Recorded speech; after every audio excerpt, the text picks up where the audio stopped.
Hello everyone, welcome to come back my YouTube channel Ramesh study centre. आज के इस वीडियो में हम लोग क्लास 10th बिहार बोर्ड के क्वेश्चन बैंक मैथ्स का 2016 में पूछे गए जितने भी ऑब्जेक्टिव क्वेश्चंस हैं उन सभी का सॉल्यूशन करेंगे। तो वीडियो स्टार्ट करने से पहले जो स्टूडेंट्स चैनल पर नए हो तो चैनल को सब्सक्राइब कर लें और बेल आइकन को भी प्रेस कर लें ताकि जितने भी नए नए वीडियो चैनल पर अपलोड होगा तो नोटिफिकेशन के माध्यम से आप तक पहुंच जाएगा। तो आइए वीडियो को स्टार्ट करते हैं। तो आज का पहला प्रश्न है, एक रैखिक समीकरण का घात होगा। तो एक रैखिक समीकरण का घात 1 होता है, तो आंसर हो जाएगा सी। इसी तरह द्विघात समीकरण का घात पूछता रहा तो हो जाता है उसका 2, त्रिघात का तो 3।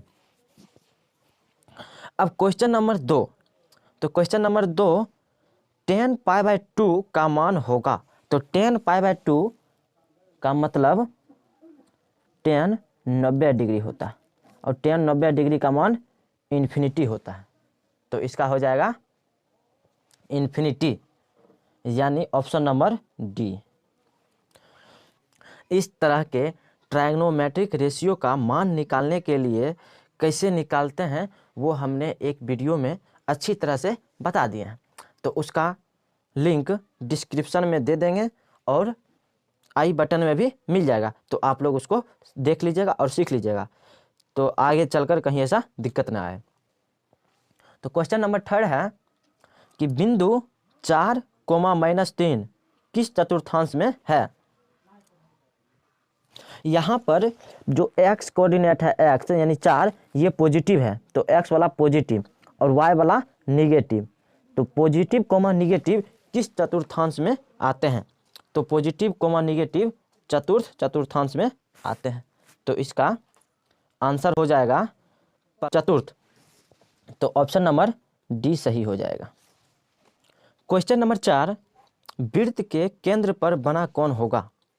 तो वृत्त के केंद्र पर 360 डिग्री का कोण बनता है, तो कैसे बनता है वो भी हम लोग देख लेते हैं। ये एक वृत्त है, वृत्त का केंद्र ये हुआ। अब इस पे चारों बगल मिलाकर पूरा 360 डिग्री का कोण बनता है, तो इसको आप लोग अच्छा से याद रखिएगा कि वृत्त के केंद्र पर बना कोण 360 डिग्री होता है। तो वृत्त के केंद्र पर बना कोण 360 डिग्री होता है, तो इसका आंसर हो जाएगा ऑप्शन नंबर सी, 360 डिग्री। अब क्वेश्चन नंबर 5, आंकड़ा दिया हुआ 3, 5, 2, 5, 7, 5, 8, 5, तो इसका बहुलक पूछता है। तो जैसा कि हम लोग जानते हैं कि दिए गए आंकड़ा में जो संख्या बार बार रिपीट होता है, यानी सबसे अधिक बार रिपीट होता है, वो बहुलक होता है। तो इसमें 5 ऐसी संख्या जो सबसे अधिक बार रिपीट हुआ है, 1, 2, 3, 4, तो 5 इसकी बहुलक हो जाएगा, तो ऑप्शन नंबर सी सही होगा। अब क्वेश्चन नंबर 6 में त्रिभुज ABC में AB एवं AC के मध्य बिंदु D एवं E इस प्रकार है कि DE पैरेलल BC तथा BC = 8 सेंटीमीटर, तब DE का मान होगा। तो इसका हम लोग अभी सॉल्यूशन करते हैं। इसमें एक त्रिभुज दिया हुआ है और जैसे ये त्रिभुज ABC दिया हुआ है, AB के मध्य कहता है D है और AC का मध्य E है, तो DE इस प्रकार है कि BC का पैरेलल हो जाता है। तो BC का मान दिया हुआ है 8 सेंटीमीटर, तो DE का मान हम लोगों से पूछ रहा है। तो जैसा कि हम लोग देख लेते हैं, दिया हुआ है कि बिंदु D AB का मध्य बिंदु है तथा बिंदु E AC का मध्य बिंदु है, तो मध्य बिंदु प्रमेय से, तो मध्य बिंदु प्रमेय से DE = हाफ गुने BC, तो DE = हाफ गुने BC, तो इक्वल टू हो जाएगा हाफ इंटू BC का मान 8 सेंटीमीटर, तो 8 सेंटीमीटर रख देंगे, उसके बाद कैंसिल आउट करेंगे तो 4 सेंटीमीटर बचेगा, तो DE = 4 सेंटीमीटर इसका आंसर हो जाएगा। तो क्वेश्चन नंबर 6 का आंसर 4 सेंटीमीटर, यानी ऑप्शन नंबर सी। अब क्वेश्चन नंबर 7 है, एक सिक्का को उछालने पर एक चित्त आने की प्रायिकता होगी। तो एक सिक्का यानी एक सिक्का में एक हेड और एक टेल रहता है। तो हेड और टेल, तो यानी चित्त आने की प्रायिकता दो जब है तो दो में एक आने की यानी प्रायिकता, तो एक को ऊपर रखेंगे और दो को नीचे रखेंगे, यानी जिसका प्रायिकता पूछेगा उसको ऊपर रखेंगे और टोटल संख्या नीचे रखेंगे, तो इसका प्रायिकता हो जाएगा 1/2। तो ऑप्शन नंबर ए इसका करेक्ट हो जाएगा। अब बच्चों क्वेश्चन नंबर 8 में AP 4, 10, 16, 22, 28 का सार्व अंतर पूछ रहा है। तो सार्व अंतर कैसे ज्ञात करते हैं, जो दूसरा पद माइनस पहला पद, तो यानी दूसरा पद यहाँ 10 है और पहला पद 4 है, तो 10 में से 4 घटाएंगे तो कितना हो जाएगा, 10 - 4 = 6, तो 6 इसका सार्व अंतर हो जाएगा। ऑप्शन नंबर बी सही हो जाएगा। क्वेश्चन नंबर 9, दो समरूप त्रिभुज की संगत भुजाओं का अनुपात 4:9 है, तब उनके क्षेत्रफलों का अनुपात होगा। अगर हम इसको डायरेक्ट करना चाहें तो जानते हैं कि यदि किसी त्रिभुज के संगत भुजाओं का अनुपात दिया है तो उसका क्षेत्रफल का अनुपात उसके वर्ग स्क्वायर हो जाएगा, पूरा वर्ग कर देंगे हो जाएगा। तो लेकिन इसको हम पूरा डिटेल करके सीख लेते हैं एक बार। देखिए एक त्रिभुज दिया हुआ है ABC और दूसरा PQR, ये दोनों समरूप हैं। तो समरूप हैं तो इसका मतलब संगत भुजाएं बराबर होगी। जब संगत भुजाएं बराबर होगी तो AB/PQ यानी ये और ये बराबर, और ये और इसका अनुपात बराबर, इसका और इसका अनुपात बराबर, तो पूरा दिया हुआ 4/9। तो त्रिभुज का क्षेत्रफल पूछ रहा है, तो त्रिभुज का क्षेत्रफल का अनुपात हो जाता है जो भुजाओं का अनुपात था उसका स्क्वायर, तो 4/9 का स्क्वायर हो जाएगा 16/81, तो 16/81 इसका आंसर हो जाएगा। तो ऑप्शन नंबर बी सही हो जाएगा, 16/81। अब क्वेश्चन नंबर 10, 1/√3 किसका मान होता है, यानी किसके बराबर होगा। तो इसमें ऑप्शन दिए हैं 4, tan 60 degree, cos 45 degree, sin 30 degree और tan 30 डिग्री। तो tan 60 डिग्री का मान √3 होता है, ये तो नहीं हुआ 1/√3 के बराबर। cos 45 डिग्री का मान 1/√2 होता है, ये भी नहीं हुआ। sin 30 डिग्री का मान 1/2, ये भी नहीं। tan 30 डिग्री का मान 1/√3 होता है, तो इसका मतलब ऑप्शन नंबर डी सही हो जाएगा। तो ऑप्शन नंबर डी इसका सही हुआ। अब question number 11, a² - bx + c = 0 में मूलों का योग यानी अल्फा प्लस बीटा = -b/a होता है।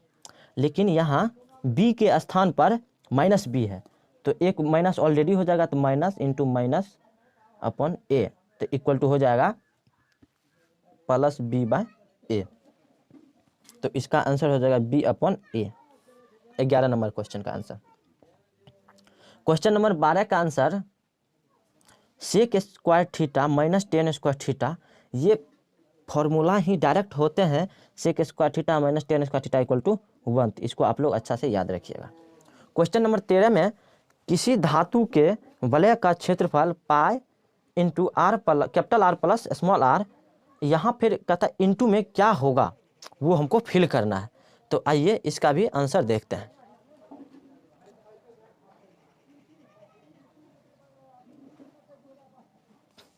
देखिए वलय यानी रिंग में दो वृत्त होते हैं, एक छोटा वृत्त और एक बड़ा वृत्त, उसके बीच का जो एरिया होता है उसे ही वलय कहते हैं, जैसे ये वाला एरिया हुआ पूरा। तो अब बड़ा वृत्त की त्रिज्या हम r एज्यूम किए और छोटा वृत्त की त्रिज्या स्मॉल r। वलय का क्षेत्रफल हो जाएगा बड़ा वृत्त माइनस छोटा वृत्त, यानी बड़ा वृत्त की क्षेत्रफल माइनस छोटा वृत्त का क्षेत्रफल। तो बड़ा वृत्त का क्षेत्रफल हो जाएगा पाई R² माइनस छोटा वृत्त का क्षेत्रफल पाई इंटू स्मॉल r²। तो पाई कॉमन ले लेंगे तो R² माइनस स्मॉल r²। अब ये हो गया a² - b², तो इसका ब्रेकिंग कैसे होता है, तो a + b into a - b, तो यहाँ पर हो गया pi into R plus small r into R minus small r। अब देखिए क्वेश्चन में इतना दिया हुआ था, तो फिल इन दी ब्लैंक्स के स्थान पर ये होगा फिलअप, तो r - r इसका आंसर हो जाएगा। तो आइए इसका आंसर R - r हो जाएगा।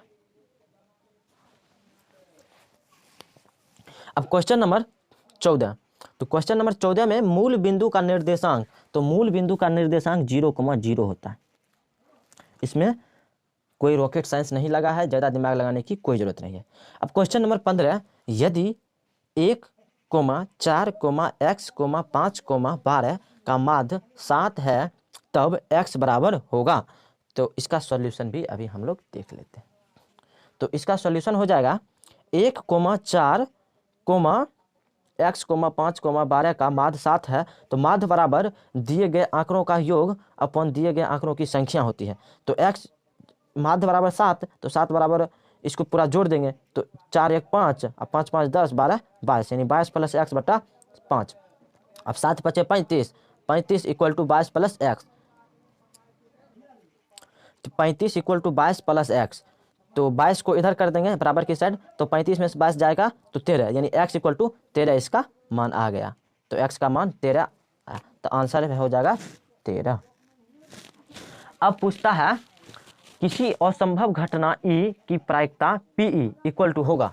तो असंभव घटना की प्रायिकता हमेशा 0 होते हैं, तो इसका आंसर 0 हो जाएगा। किसी बाह्य बिंदु से वृत्त पर खींची गई स्पर्श रेखाओं की लंबाई समान होती है, यानी बराबर।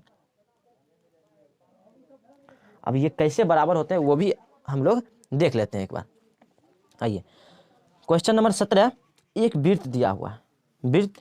अब एक बाह्य बिंदु P ले लिए, अब इससे 2 स्पर्श रेखा खींचेंगे, तो 2 स्पर्श रेखा जब खींचेंगे तो दोनों स्पर्श रेखा समान होगी, ये और ये, तो PA इक्वल टू PB। और ये डायरेक्ट थ्योरम जब वृत्त चैप्टर में पढ़ाया जाता है तो वही थ्योरम उठाकर क्वेश्चन में पूछ दिया है, तो इसका आंसर बराबर हो गया। अब क्वेश्चन नंबर 18, यदि किसी द्विघात समीकरण में विवेचक शून्य हो तो दोनों मूल बराबर होंगे। तो इसका आंसर कैसे होगा और क्या होगा वो भी हम लोग चेक कर लेते हैं एक बार। देखिए, सपोज डैट द्विघात समीकरण ax² plus bx plus c equal to 0 है। यहाँ क्या क्वेश्चन में दिया हुआ है, विवेचक यानी d बराबर 0। जब d बराबर 0 होगा तो यहाँ से जब श्रीधराचार्य फॉर्मूला लगाएंगे x equal to -b plus minus √d upon 2a, तो इसमें अल्फा और बीटा दोनों का मान रहता है। तो अल्फा इक्वल टू हो जाता है -b प्लस √d बटा 2a, कोमा बीटा का मान -b -√d बटा 2a। अब देखिए, जब यहाँ d का मान 0 है तो ये वाला पूरा टर्म 0 हो जाएगा, तो -b बचेगा अपॉन 2a अल्फा का मान, और यहाँ भी बीटा का मान, जब ये वाला पूरा टर्म 0 हो जाएगा तो ये खत्म हो जाएगा, यानी -b अपॉन 2a। तो अब देखिए ये और ये बराबर है, तो इसलिए अल्फा इक्वल टू बीटा हो जाएगा, यानी कहने का मतलब जो 2 मूल होंगे दोनों मूल समान हो जाएंगे। अब क्वेश्चन नंबर 18 में दोनों मूल समान हो जाएंगे। अब क्वेश्चन नंबर 19, बिंदु 2,4 एवं 0,0 को जोड़ने वाली रेखा के मध्य बिंदु का निर्देशांक होगा। तो देखिए इसको भी एक बार हम लोग देख लेते हैं। ये दिया हुआ एक बिंदु और 2 बिंदु, यानी 2,4 बिंदु A और बिंदु B 0,0 एज्यूम किया हम लोग, और इसका मध्य बिंदु x, y हो जाएगा। तो मध्य बिंदु का निर्देशांक x, y इक्वल टू क्या होता है, यानी x कोऑर्डिनेट A का और x कोऑर्डिनेट B का जोड़कर 2 से भाग दे दीजिए, और y के लिए तो y कोऑर्डिनेट A का और B का भी y कोऑर्डिनेट जोड़कर भाग दे दीजिए। तो 2 + 0 इक्वल अपॉन 2, तो हो जाएगा कितना 1, और 4 + 0 अपॉन 2 तो हो जाएगा 2, यानी इसमें 0 जोड़ेंगे तो 2 ये रह जाएगा, 2/2 कटकर 1 हो जाएगा, 4/2 कटकर 2 हो जाएगा, तो इसका आंसर हो जाएगा 1,2। तो क्वेश्चन नंबर 19 का आंसर 1,2। क्वेश्चन नंबर 20 में 3 + 2√5 एक संख्या है। तो देखने से ही लग रहा है कि ये कुछ और तो नहीं, बस एक अपरिमेय संख्या है, तो इसका आंसर अपरिमेय हो जाएगा।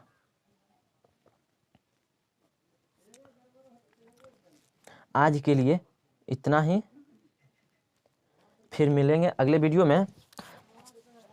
देखिए, अगर वीडियो आप लोगों को अच्छा लगा हो तो लाइक शेयर करके जाइएगा, और कमेंट सेक्शन में ज़रूर बताइए कि वीडियो कैसा लगा। इससे हम लोगों का मोटिवेशन होता है और कड़ी मेहनत करके आप लोगों के लिए आगे भी मेहनत करते रहेंगे। हाँ, एक चीज़ तो ज़रूर है कि अगर आप मेरा पूरा क्वेश्चन बैंक का प्लेलिस्ट अगर देख कर जाते हैं तो मैथ में अच्छा से अच्छा मार्क्स ला सकते हैं, इसमें कहीं कोई दुराई नहीं है। तो आप लोग ज़रूर पूरा प्लेलिस्ट देखें, उसमें एक एक वीडियो को बिना स्किप किए देखिए और समझिए और मैथ्स में अच्छा नंबर लाइए। धन्यवाद।